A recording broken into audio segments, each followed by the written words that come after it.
Hello class, this is a short tutorial on how to draw Lewis structures for simple compounds. We're going to start off in this video with just looking at things that can form single bonds and then work our way to double and triple bonds. So the first thing we need to do when we are trying to figure out the Lewis structure for a compound is figure out how many valence electrons we have to work with. We know that Lewis structures are a better representation of molecules over the Bohr model because we don't have to draw every single electron when we're starting to look at our molecules. We only pay attention to the valence electrons because those are the ones that are involved in our bonding. So if we look at each of our elements, we're going to make a list here. And the first thing in each list I want you to do is identify how many valence electrons each atom has. So if I find carbon, carbon is in group 14 or 4A. Since it's in that 4A group, it has 4 valence electrons. If we look at fluorine, we know it is in 17, group 17, or the 7A area of the periodic table. So it's got 7 electrons. We're going to look at the chemical formula and multiply these valence electrons by how many atoms there are in the formula. So in CF4, there is 1 atom of carbon. 4 times 1 is 4.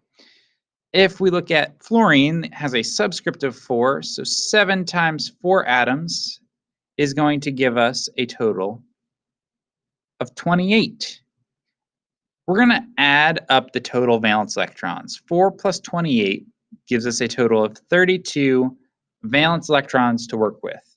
What that really means is we've got 32 dots that we're going to have to account for in our Lewis structure. Our next step is to draw a skeleton.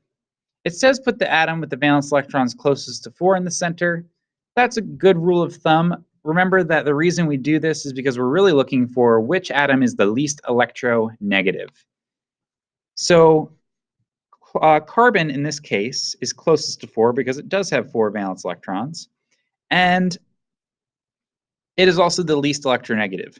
Fluorine happens to be the most electronegative element, so it's usually a poor center when we're talking about a central atom. So when we draw the skeleton, we're going to put our atom in the center, and then we're just going to create a single bond between each of our other atoms in our compound.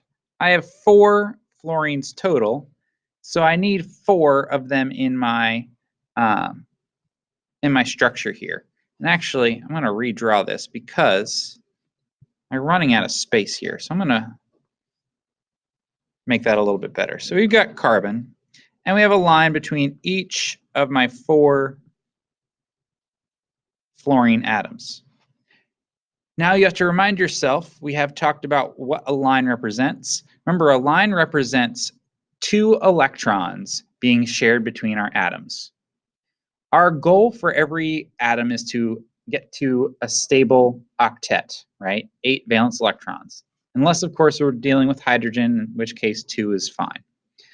In our next step, it says each line represents 2 electrons. Subtract out the used electrons. So we have 4 bonds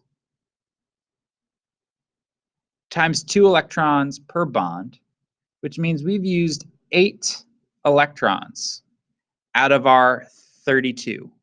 So 32 minus 8 means we have 24 dots left to work with. So it says to distribute them to each atom in order to form an octet, and we're going to start on the outside and work our way in.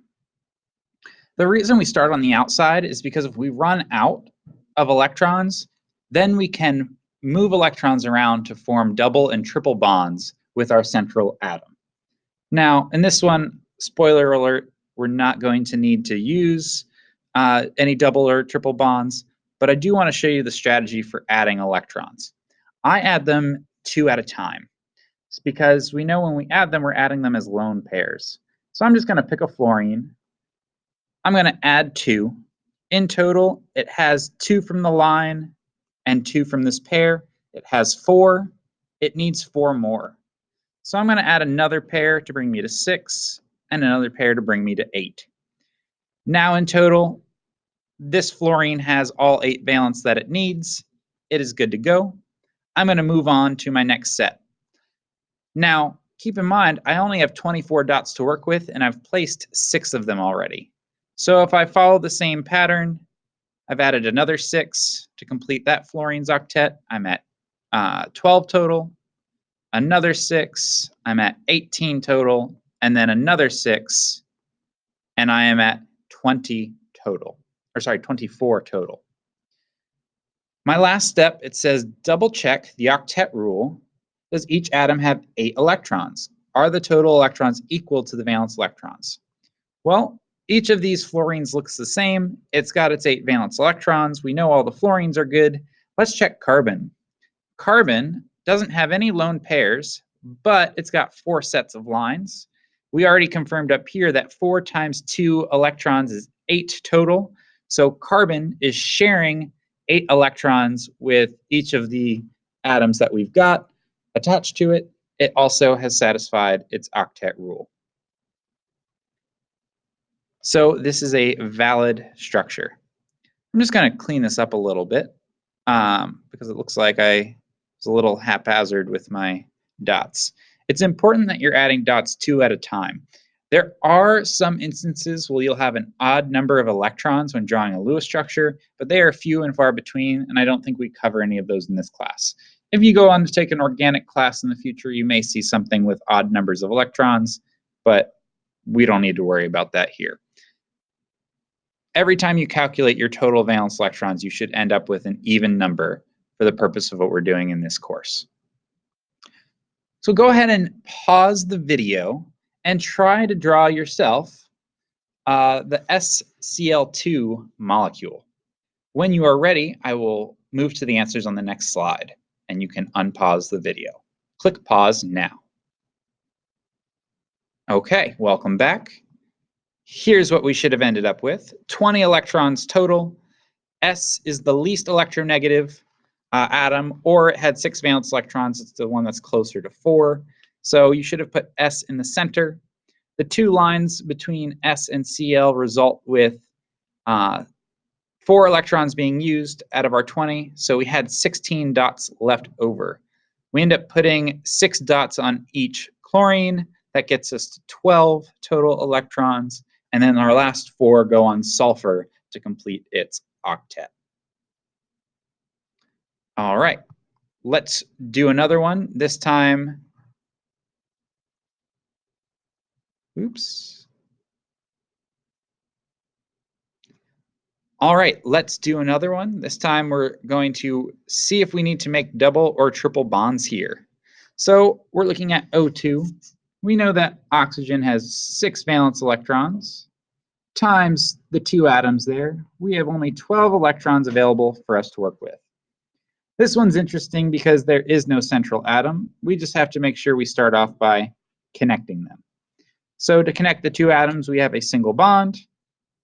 12 electrons minus the 2 electrons from the bond means we've got 10 electrons left over to work with. So we're going to distribute those 10 electrons, starting with the outside atoms. In this case, there are no outside atoms, so we're just going to start on the side, make sure we get 8 at least for one of our atoms, and then see what we need to fix. So again, I'm going to add 2 at a time. I've got 2, 4, 6, and then the 2 from the line makes 8. And then on the right side, I've got 8 and then 10 total dots placed here. So in total, I've got 2, 4, 6, 8, 10 dots plus the 2 dots from the line makes my 12. Now, if you check the octet rule, this one on the left has 8 valence electrons. This one on the right does not. So we need to figure out a way to make it better. If I do not have any more electrons to distribute, my only options are to take a pair and share it in between. And what I end up with is a double bond. Notice that I still have 2, 4, 6, 8, 10, and 12 electrons. I haven't changed my number. I've just decided to share more. It's like if you know that lunch costs $4, but you only have $2 and you ask your friend to borrow $1, you're not going to have enough for lunch. You need $2. So you got to go ask another person, hey, can I have another $1? All right, now I have enough for lunch. All right, go ahead and try this one on your own with CO2. All right, welcome back.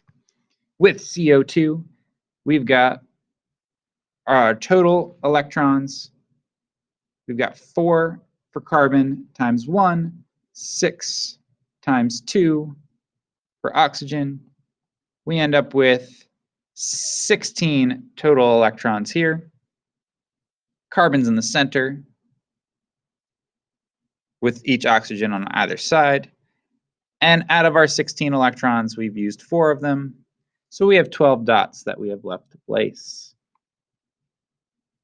So 2, 4, 6, 8, 10, 12. I've satisfied the octet rule for both of my oxygens, but carbon needs more. So we have some options. We can share a pair from each side and make 2 sets of double bonds. If we share a pair from each side, now, again, we haven't changed our number. We've just made it so that carbon has enough that it can have 8.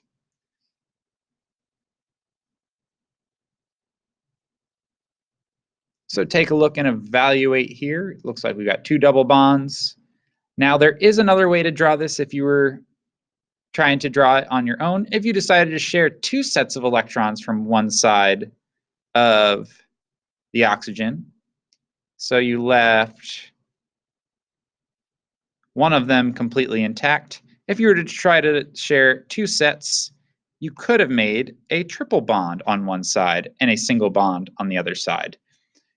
Both of these technically would be correct for right now, but what we'll learn later is that there's something called formal charge that will help us figure out whether this or this is the better structure for CO2. So for right now, just try your best to follow all the rules, and then we will learn how to achieve the best possible structure later. That is all for today.